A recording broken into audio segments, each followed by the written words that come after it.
Welcome to All Things IDD. Today I have a staff member from the ARC coming to talk to us about our transportation program and some of the needs we have that have come along with a rapidly growing program.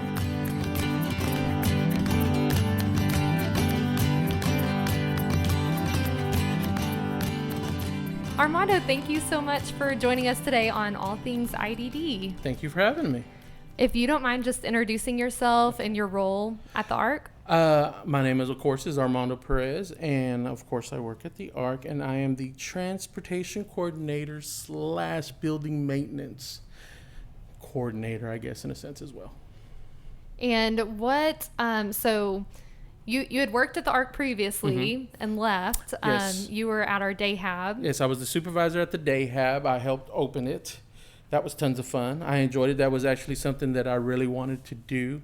Me and David Hamilton had gone to Abilene to visit the, I cannot remember the acronym to that place. Oh my God, I feel bad.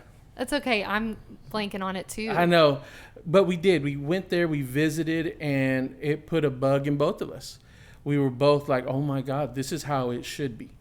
We saw how they ran their day hab. We saw how they ran their job program. We saw how they had their actual living space for them, apartments, their homes. They weren't apartments, they were homes. Their staff, and just seeing their members. After that, I was bit. I was like, oh my gosh, this is how it should be. Why don't we have something like that? So then, of course, time went by, and it was in me that was like, man, we need something like this, or at least the day hab for sure that's comparable to this. And one day me and David were talking, and he had mentioned that the ARC is looking at opening a day hab. And I was like, oh, awesome. And so then I got hired on for the daycare in the summer. And then talking to you and talking to Christy, like, hey, I hear you opening a day hab. And are y'all looking for maybe, whatever? And, hey, we need a supervisor. And I was like, I'd like to try that, please. Yeah. And sure enough, it worked out great. I enjoyed the 2 years that I did there, I needed that because it was almost like therapy for me. Because working for the school district for almost those 10 years, which that was my experience, of course, working I worked at Ojai in the BAC room, behavioral adjustment class. I worked for JJAEP. And then my last years, I worked at Harrell in the Life Leap program, high school kids. And so, of course, doing all of that, it was mentally and physically draining, very much. But going to the ARC and doing that day hab, oh God, I needed that. It was like therapy, just not only for my body, just allowing my body to heal, but also just for my heart and my soul. It was just like, oh man, this is, it was just great. I loved it. I enjoyed it. Oh my gosh, the members currently love you as well. But while you were at the day hab, it was just Armando walks in the door and it's superstar Armando. Oh, I know. They make you feel like a superstar. I tell you, it's awesome. And the love. I mean, it was just the love. And, the first year or so, everything's going great. Everything's going fine. And everyone's just, hey, hi, whatever. But the catalyst or the person that started all that was Dan, Big Dan. Yeah. He started because he would always say, I love you. Oh. I love you. And then before you know it, it's just everybody start, I love you, I love you, I love you, I love you. And everybody in that building is like, love you, Mondo. I love you, baby. Love you. I love you. And it just caught. Oh. Everybody from then, it just kept going and going. And then, when I left, it was just like everybody, oh, I love you, love you. Oh, have a good day. And it was just so much love. It was a great experience. Loved it. Loved doing it. So, man, you're coming up then, would it be on 20 years of working in the IDD field between the schools? Not quite that much. We're probably looking at roughly about 15, 16 years. I did work a year out at the state hospital way back when I was young. And honestly, I should have known then that I had heart or just know, I should have known then that that was a field that I should have just kind of stayed in at that time.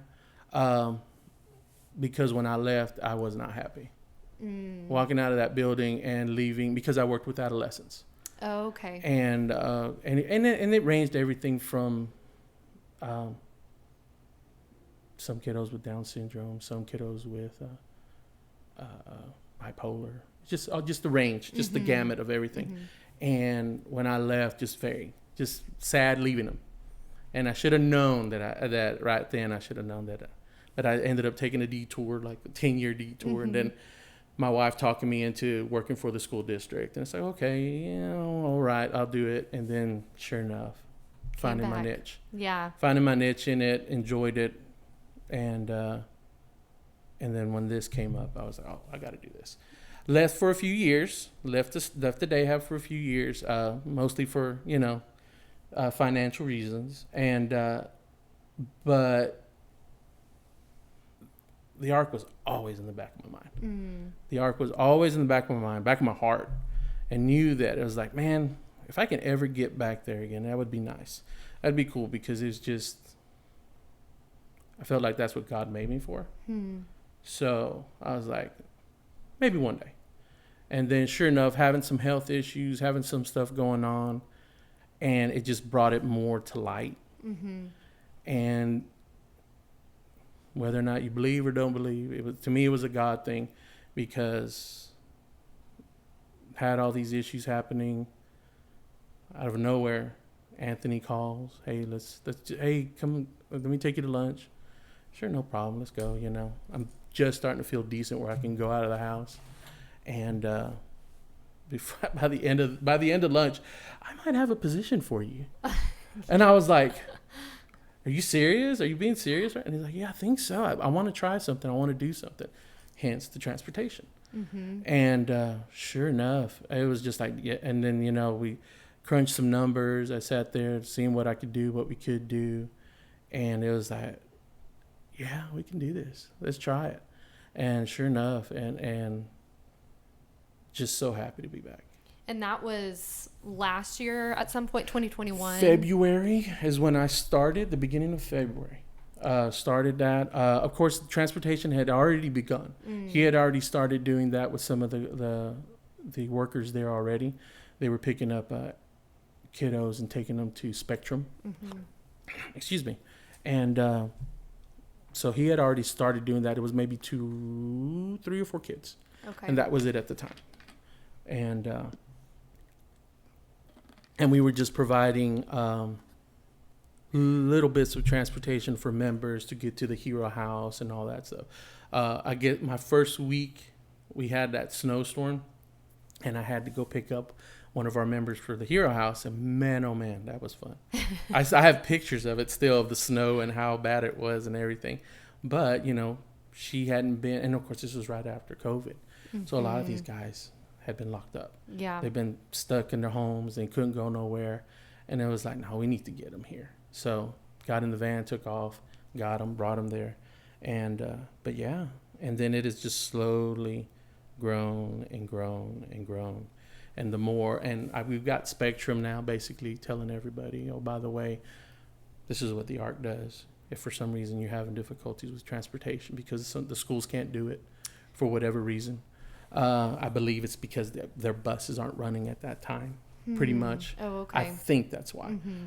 So they're needing somebody, because if not, they're having to leave work, or they're having to just to find somebody else, or getting parents to see if they can help, or if they can do this, and if they can get the kiddo to therapy. And then of course, it's just real. It's a burden on them. They can't do it sometimes, and of course they're having to leave work all the time, and that's not good. You know, you can't just be hopping up and leaving all the time, or they're having to use their lunch to just do that. So of course, and what we charge is minimum, just enough to put gas in the van, just enough to keep tires, maintenance, and stuff like that. Everything's at a minimum. It's just cost. Is what we're doing it at. Yeah, it's really providing a service. I mean, for sure, providing the service, but at an affordable rate, because what good would it be if we were just charging what Exactly. Uber or whatever. And that was it, because a lot of our members during the whole COVID thing again, they were having to use taxis, they were having to use Ubers or whatever, and of course most of our guys are on fixed budgets, so they can't afford it. So they're missing doctor's appointments, they're missing things that they're not supposed to miss. So that was definitely hanging on Anthony's heart. Yeah. In that regard, so it's like, we got to get these guys, we got to get them, and then we have to provide this for our members and for the community, And what's also a plus for us is that we're familiar, because a lot of times you can call an Uber or what's the other one called? Lyft. Yeah. You can call them, and nothing against them, but a lot of times they're not going to understand, why the kiddo back there, or person is screaming or having a moment or something, and that scares them. And we're familiar with it. We understand, we know. And with some of them, maybe you can talk to them, and some of them you just stay quiet and just watch them and let them, enjoy. And that's what I try to provide. When I pick them up, each one is different. Each one is specific. Like, I pick up one, he likes it just dead silent, don't say a word. I can do that. And then I have others that just want to talk the whole way, which is fine, and it's fun. And most of them are very young, at least most of the ones that I pick up, and the conversations are hilarious. They're little kids, and they're funny. The things that they find interesting and the things that they talk about, it reminds me of my kiddos. So it's fun. It's fun. So awesome. It's fun just driving, and we're talking about what we had for lunch, and did they have fun today, and how was school, and just those basic conversations, just those questions, see how they're doing. And a lot of times that I'll find out real quick what kind of mood we're in, and today's the day we're just gonna cruise. We're not gonna say much. I love that you are finding value in the point A to point B. It's not just about getting there, it's about really seeing the person. So I think that's really sweet. Well, for sure, especially if I want them to trust me, and in the end, if something happens, I need them to listen, and they're not going to listen if they don't trust me, if they don't know me and like me. It's like, because there are certain days, it's like, you need to stay in your seat, just wait, hold on, okay, and sit there. and they're fun. And then of course picking up the guys at the Hero House and dropping them off or picking them up, and those conversations are fun. They're just, I did this at bingo, or we did this yesterday at the baseball game, and it's just, they tell me the whole experience, and it's fun just listening to them. And do any rides that you provide, like you had mentioned a doctor's appointment, to some of our programs, to therapy? Therapy is the main thing. We provide transportation for our guys, our members at the Hero House. That's one thing. Of course, also we provide for the daycare, to bring our guys from daycare. And then I guess really now starting to become the main part of it now is getting students, essentially, from various ages, from 4 years old all the way up to 18 years old, getting them to therapy, either being Spectrum or Odyssey, one or the other. Oh, I don't know what Odyssey is. Odyssey is basically the same thing as Spectrum. Oh, okay. They provide basically the same thing. They're just out by the base. Okay. So, I have to sit there and plan, okay, how can I pick a kiddo from here, but also here, and get them to Spectrum, but then I got to take this one over to Odyssey. So many logistics. So I'm having to do a lot of back and forth with stuff. So because you had said about how many rides do you give either each day or throughout the week? Probably on average, if we include everything from the Hero House to daycare to and then of course the kiddos or the group with therapy, we're looking at over 30, 35 on a busy day, and probably about 30 on just a regular day. Wow. So, and we have all our vehicles going. We have our buses, and then you also have to look at Hero House. They have their stuff scheduled, where they go to the food bank and help out, volunteer there, or they're doing Meals on Wheels and volunteering there. So, I have the minivan, and that's basically mine just to go through the day, because we also get phone calls from our members, our independent living, and sometimes they need a ride here or they need a ride there for a doctor's visit or groceries sometimes. So we like to try to be as available as we can for them as well. so that way we can go and pick them up, get them there, drop them off, let them do the grocery shopping, come back. But then we also have to look at the schedule. Okay, I can't today. Let me see about tomorrow. Can we try to do it tomorrow? Can we try to do it another day? Sometimes we pick up our guys and take them to go pay their bills. So, but right now we're coming up short vehicles because we have so many being used, and then bridge is the afternoon part. So then they use the vehicle as well. Yeah. So day have is during the morning, pretty much all morning. Bridge is towards the afternoon, and that's not including the social programs.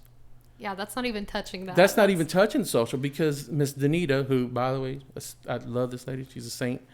She will, I need a bus or I need a van, and I need to go pick up guys to get them to the bingos, to the dances, to the whatever. So then I have to look at that, and I made a calendar saying, okay, everybody, I need y'all to put y'all stuff in the calendar so I'll know where what is going. Yeah. So then that way, no, sorry, I can't that day because such and such has it for this day and we have it for the. So it's a lot to keep up with and try to manage.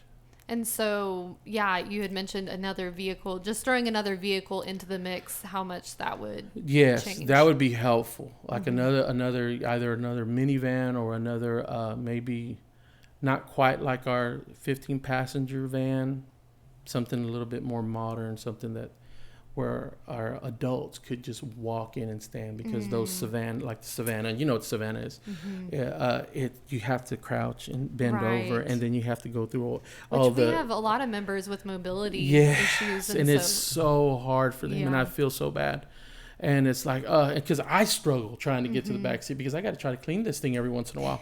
And it's a struggle trying to get through all the seat belts and trying to get, and it's such a narrow passage to get through the back seat. So, and we got adults, you know, and it's hard to get through that. Right. So for sure, definitely something in those regards we could definitely use, because it would, in the end, I'm having to say no to parents right now because we don't have any more slots. I'm also, and me and Anthony have definitely talked about reaching out, because right now we're kind of limited to just the Wichita Falls city limits. Right.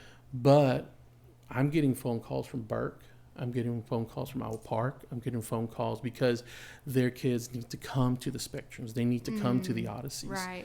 And they have no way of, same reason why our parents here, they can't leave work. They can't, you know, for whatever reason, they can't make that trip.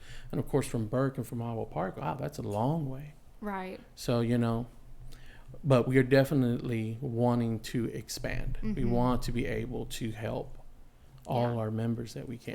It's a good problem that we have, and it's really cool, I think, to see whenever a program is launched that it's like it fills up immediately. It's like, okay, this was a need. There were people out there that were missed. And so, yeah, I know when Anthony was looking at, okay, what do we want to raise money for with Texoma Gives? There was a moment where it just clicked, I think at a board meeting when they were discussing it, and it was like, oh my gosh, let's focus on getting enough funds to buy a vehicle. So that's the big push. For sure. I know we have a $20,000 matching grant. So that means whenever anybody gives to the ARC on Texoma Gives or before, that donation will be doubled. And so awesome. The goal on September 8th will be $40,000, and that includes that $20,000 matching fund, which is a good chunk of change towards either a minivan. I know you mentioned anything, something to that. Yeah, at this point, anything would help for sure, because I mean, we also have Frank that uses the vehicles to help pick up, of course, our independent living, and a lot of times, you know, he needs to meet them somewhere and stuff like that. So of course that would help as well, because of course the Savannah is being used during the day, and one of the buses is being used. And of course a smaller vehicle would be better than trying to drive a bus around all around town. Right. So it'd be more, especially with gas being the way it is right now. Something I love to talk to people about is either your favorite part about your job, or maybe a member that you've really connected with. Helping people. It's always been about, if you need help, trying to be there to help you out and get there. You know, like our members, when it was at the Hero House, it was making sure that the building was the building was safe, that they knew they were loved, that they knew they could talk. If they needed to talk, they could talk, and they would have that opportunity to talk. And in my mind, that's helping. Now with transportation, even if I just have them for 5 or 10 minutes, it's still the same thing. Yeah. You have an opportunity to talk. If you want to vent, you're not going to be judged. If you want to talk about whatever it is you want to talk about, that's fine. Talk. Go ahead. You're going to have your 10, 15 minutes that I have you for. And then hopefully by the end, it's always just something, I have them smiling or laughing at the end, knowing that it's not that bad. It's okay. It'll be better.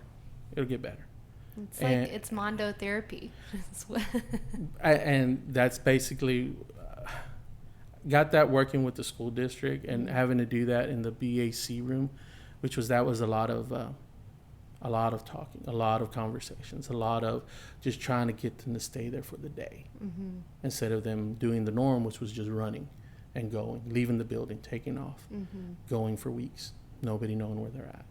So, it was always those conversations. It was always a lot of long conversations and them understanding. And a lot of times it would take every bit of a year or two for them to finally realize, you know what, Mondo he actually kind of cares a little bit. I can talk to him. And it was always, and those conversations they fed me. Though knowing that I was helping them, knowing I could get them to just, the way I was explaining to people, just to open that window just a little bit. For them to see, oh, wait a minute, there is another way. Yeah.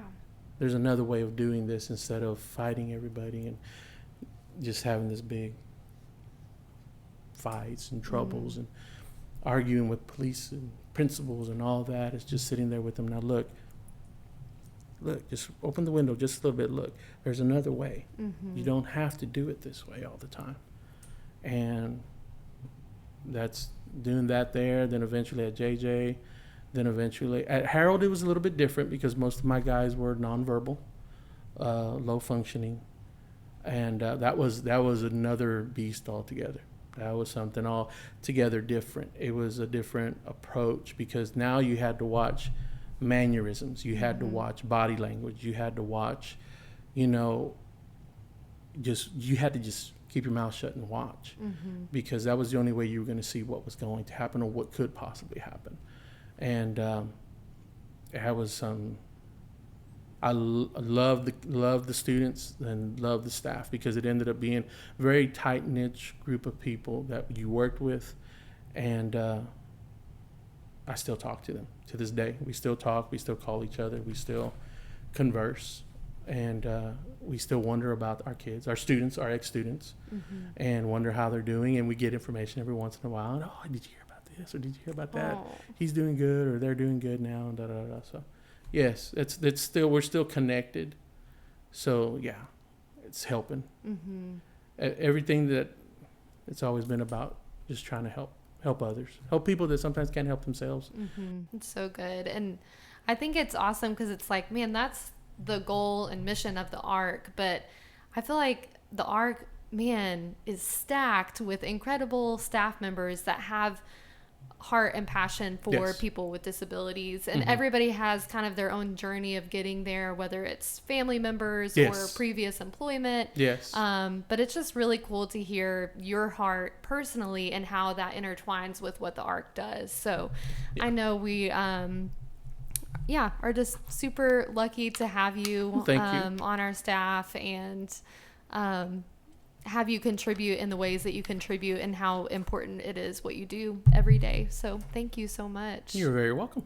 Just on September 8th, please donate some money because we could use another vehicle. We need another vehicle. Y'all heard it, people. I mean, they are stretched thin. So. Yes, we are. We could definitely use another one. But that's it. Cool.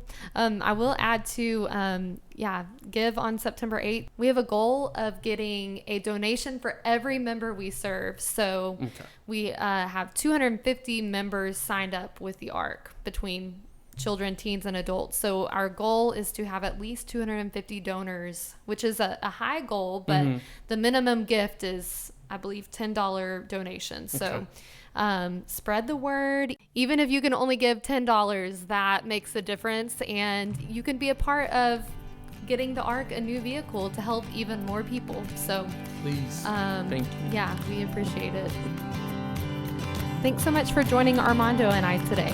As we said, Texoma Gives is on September 8th, and we have a matching fund. So be sure to click on the link in the show notes, and it will take you to our pledge form to where you can pledge to give on there or straight to the Texoma Gives page.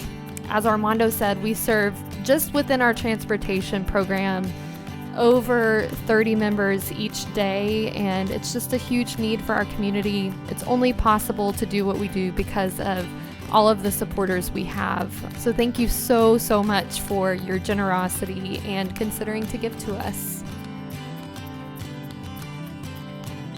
As always, be good to yourself.